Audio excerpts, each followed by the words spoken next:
So Mike here with Glad Rap channel. So how you doing? How was your New Year's?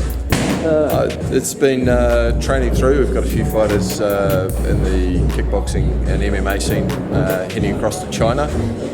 So I've been a punching bag and a yelling machine for that. Okay. Are they qualifying for? Is that what they're going to China for? No, they've got contracts over there to fight on the Chinese circuit.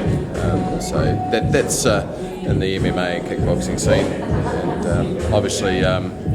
Doing a little bit of work with the boxers, training through as well, because although we have a holiday, guys like Joseph and some of the other heavyweights are fighting as early as January, February, so they don't get any Christmas pudding.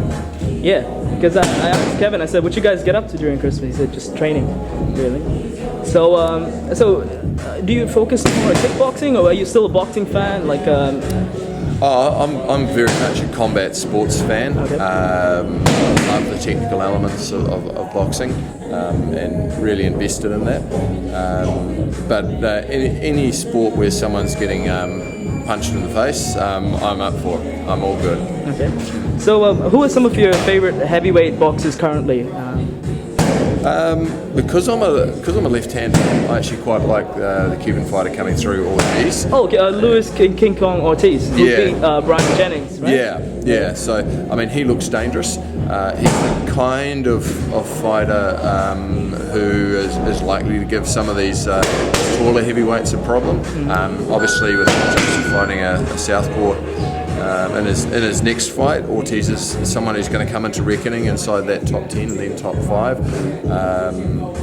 So he's someone I like because he's got power. He's very patient, a little bit lazy, but we'll see as he steps up through the ranks. Let's talk about some of the Southpaws. So who else is there? There's Tyson Fury, who's not really, he's an orthodox fighter, but he does switch to Southpaw. Yeah, Tyson is a switch-hitting conventional fighter. When he does switch to Southpaw, he tends to slap with his left hand, so it's not a major deterrent coming in, but being such a big man, who moves well, his lead right hand is really effective from Southpaw, and it can really put off your rhythm when you've got a guy who's that big, moving and transitioning so easily. Obviously, you've got Charles Martin up against Glasgow this weekend, and that's a significant fight when you think about Joseph. Martin's a good chance of winning that fight. Therefore, you've potentially got a southpaw holding the heavyweight crown.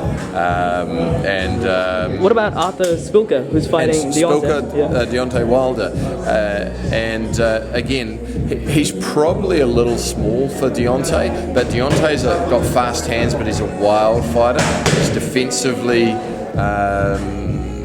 loose at times,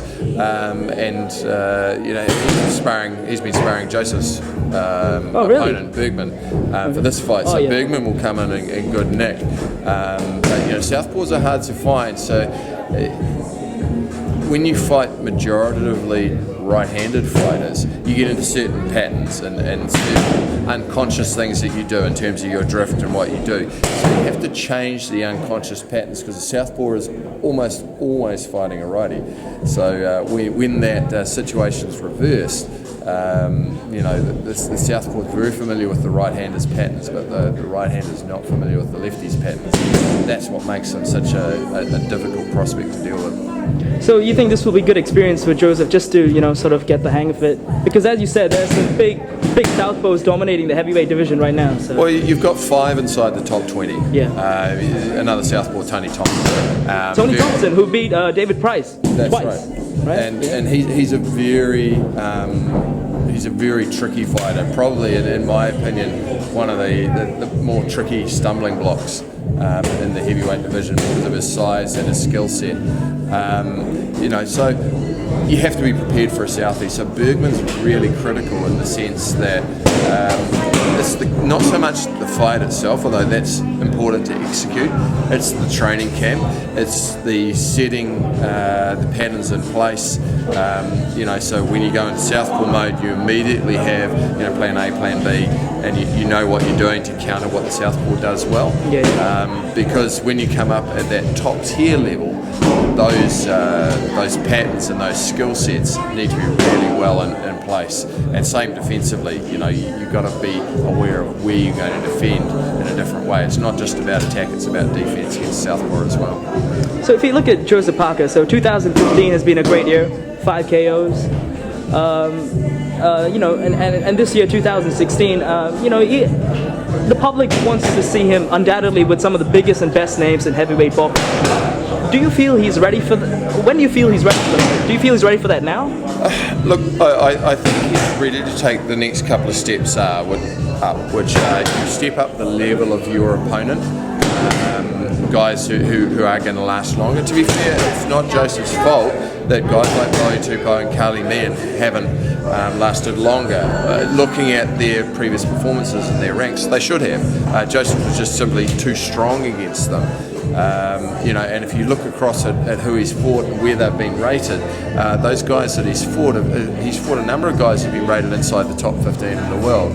So, that's a double-edged sword. You can say that guys he has fought haven't been up to it, or perhaps you might say that Joseph's simply been too good. Mm-hmm. But certainly the next 2-3 fights should really be stepping up, but they're also still learning fights. You have to develop the endurance to go the longer rounds.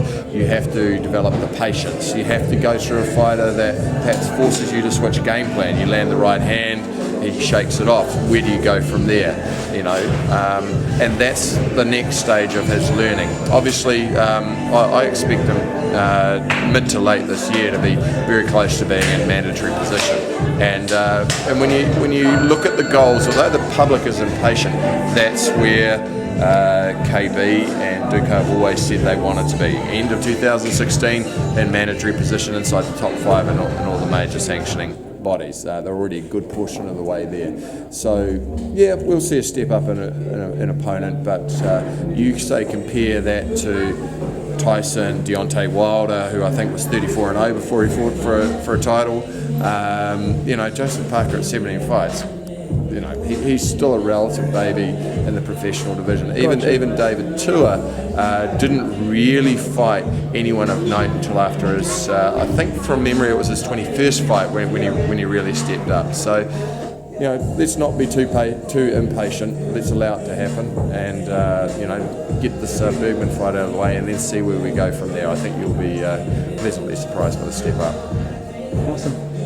Thank you very much for your time, and any last words?